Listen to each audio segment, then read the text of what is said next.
There's nothing more liberating than solo traveling. No friends like Mitch or Jenny who want to do dumb stuff, or Kyle who thinks sightseeing and eating traditional food is gay. It's just you and whatever you want, and that's real freedom, baby. Now, there are many good places to solo travel, but I'd actually put Japan highest on the list of any country I have solo traveled in. Sure, there are popular solo travel locations like Southeast Asia where scummy ass idiots do bagpacking, which is literally backpacking with no money and then begging for money from people in a third world country just so you can continue your hippie trip, man. Very classy. Even my country, Norway, is a popular destination for solo travel, but you'd probably have to bagpack there because shit's expensive, man. But despite there being so many nice locations to go to alone, I don't think any of them can hold a candle to Japan for solo travel. Let me tell you what I mean. Japan being super safe is no exaggeration. Because it is. Just remember that super safety doesn't mean 0% danger. So, keep your wits with you. I know it's very easy to turn off your instincts while you're here because of the super safe vibe.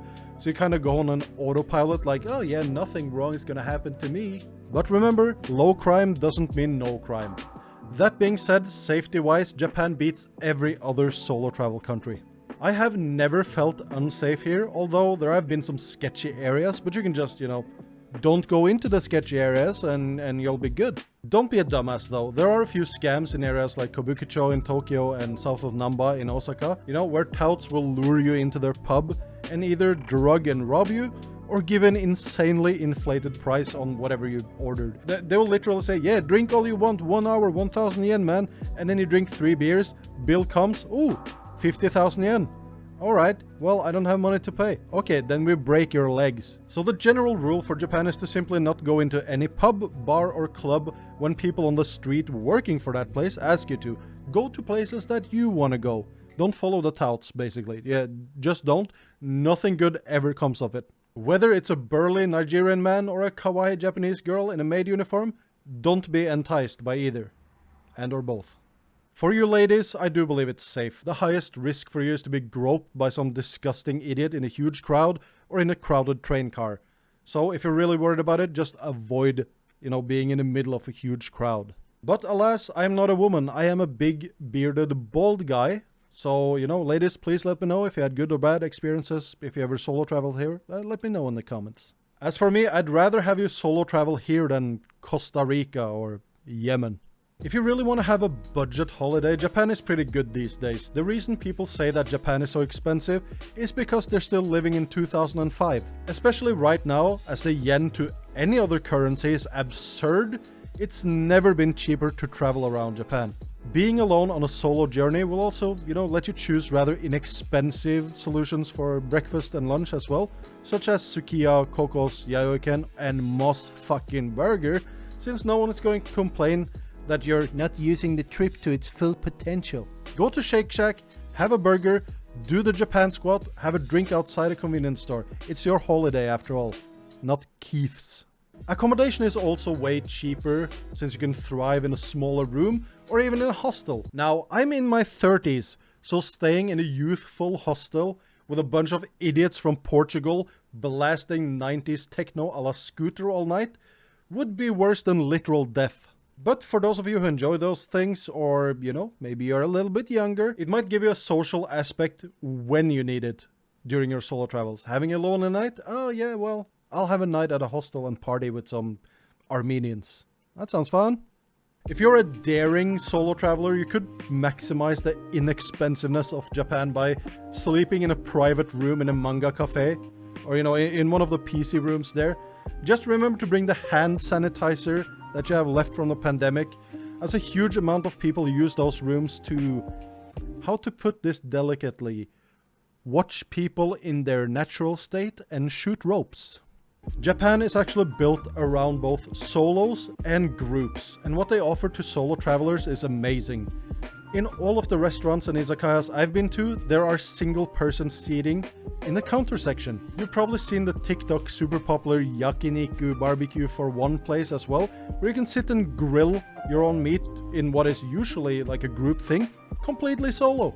No one will give you like a side eye if you go to museums alone.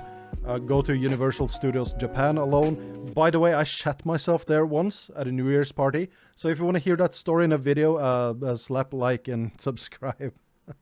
You can pretty much do anything alone in Japan. That makes it perfect for solo travel, in my opinion. There's no stigma to go out to eat alone, go to the cinema alone, do whatever alone. You can do it. It's fine. Japan is also very good at leaving you alone if you want to. I mean, some guy just recently died on a train and he wasn't found before the train had traveled back and forth for like 12 hours, trailing over 650 kilometers. Everyone just thought, hey, he's asleep, we'll leave him be. He'll miss his stop, don't worry. So if you want to minimize your interactions with people in Japan and be completely left alone, they're more than happy to accommodate. For some people, this is a huge pro in Japan. What's better than being able to walk around in your own little world, enjoying things at your own pace without anyone bursting that bubble? If you want to maximize your anti-socialness, most things are automated as well. You can pay and get a ticket from like a vending machine at many restaurants, sit down, someone just picks it up from your table while you're sitting there, you don't have to talk to them, and they'll come back with the food for you. It's awesome. I'm pretty sure that you could do an entire solo holiday in Japan without talking to anybody if you want to, just by using all the automated services. It's great. Fuck people. Now, if you're not an antisocial piece of shit like I am, there are numerous ways to find people to talk and hang with if you want to be social on your solo travels. Mostly any pub or bar that is not an izakaya will have other travelers there if that's your jam, or you can head to the hub to find the drunkest foreigners in Japan combined with the thirstiest Japanese cougars. Very nice. There are also courses, classes, and group tours that you can join by yourself, which will force you to socialize with people. Not for me, but, you know, that's there for you if you need it. Japan is a fantastic country to solo travel, and it scratched all the itches that I had as a solo traveler, you know, before I eventually moved here. If you haven't yet, I strongly urge you to at least try to do a solo trip here. I'm really certain you won't be disappointed. And if it sucked big time for you, please, you know, fight me down in the comments. Alright guys, thank you so much for watching. If you want to see more Japan content like this, please subscribe down there, click like on the way up. Check out the Patreon and the memberships if you want to support the content, and a huge thanks to my current patrons and members. You guys are very awesome.